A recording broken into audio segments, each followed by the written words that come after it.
தமிழக அரசின் தடையை மீறி சுருக்குமடி வலையை பயன்படுத்துவோர் மீது சட்ட நடவடிக்கை எடுக்க வேண்டும் என்று வலியுறுத்தி தரங்கம்பாடியில் நடைபெற்ற மீனவ கிராமத்தினர் பங்கேற்ற ஆலோசனைக் கூட்டத்தில் முடிவெடுக்கப்பட்டது. காரைக்கால், நாகை மாவட்டத்தைச் சேர்ந்த சில மீனவ கிராமங்கள் பங்கேற்றனர். நாளை தொழில் மறியலை கைவிடுவது தொடர்பாகவும் சுருக்குமடி வலையை தடை செய்ய அடுத்த கட்ட நடவடிக்கை குறித்து மயிலாடுதுறை மாவட்ட அளவிலான மீனவ பஞ்சாயத்தாரர்களின் கூட்டம் நடத்த முடிவு செய்துள்ளனர்.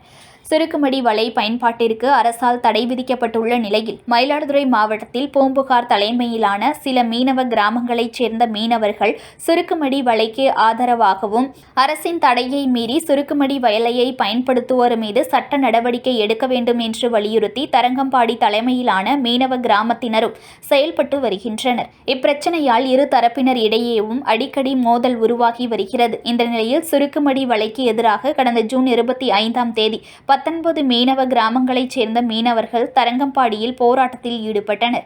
அப்போது பேச்சுவார்த்தை நடத்திய மீன்வளத்துறை அதிகாரிகள் சுருக்குமடி வலையை பயன்படுத்துவோர் மீது நடவடிக்கை எடுக்கப்படும் என உறுதியளித்தனர். தொடர்ந்து சுருக்குமடி வலையை பயன்படுத்தும் பூம்புகார் மீனவ கிராமத்தில் 20 லட்சம் மதிப்பிலான சுருக்குமடி வலையை பறிமுதல் செய்தனர். ஆனால் அதிகாரிகள் இதுவரை முறையாக சட்ட நடவடிக்கை எடுக்கவில்லை என தரங்கம்பாடி மீனவர்கள் புகார் தெரிவித்து 6 தினங்களாக தொழில் மறியல் செய்து போராட்டத்தில் ஈடுபட்டு உள்ளனர்.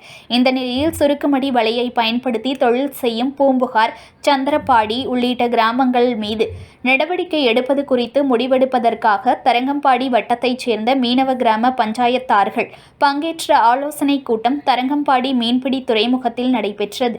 இதில் நாகை மாவட்டம் அக்கரைப்பேட்டை, நம்பியார் நகர், விழுந்தமாவடி, செருதூர் உள்ளிட்ட சில கிராமங்களைச் சேர்ந்த மீனவ பஞ்சாயத்தாரர்களும், காரைக்கால் மாவட்டம் காரைக்கால்மேடு, கிளிஞ்சல்மேடு மீனவ பஞ்சாயத்தார்களும் கலந்து கொண்டனர். சுருக்குமடி வலை பயன்படுத்தும் சந்திரபாடி, பூம்புகார் மீனவர்களை அழைத்து அனைத்து மாவட்ட மீனவர்களும் இணைந்து பேசி சுமூகமான முடிவெடுக்கலாம் என்று வெளியூர் மாவட்ட மீனவர்கள் தெரிவித்தனர். தரங்கம்பாடி தலைமையிலான மீனவர்கள் தொழில் புறக்கணிப்பை கைவிட வேண்டும் என்று கேட்டுக்கொண்டனர்.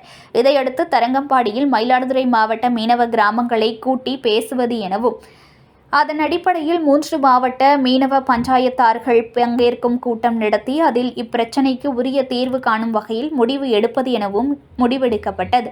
இதன் காரணமாக தரங்கம்பாடி மீன்பிடி துறைமுகத்தில் 3 டிஎஸ்பிக்கள் தலைமையில் போலீசார் ஏராளமானோர் பாதுகாப்பு பணியில் ஈடுபட்டிருந்தனர்.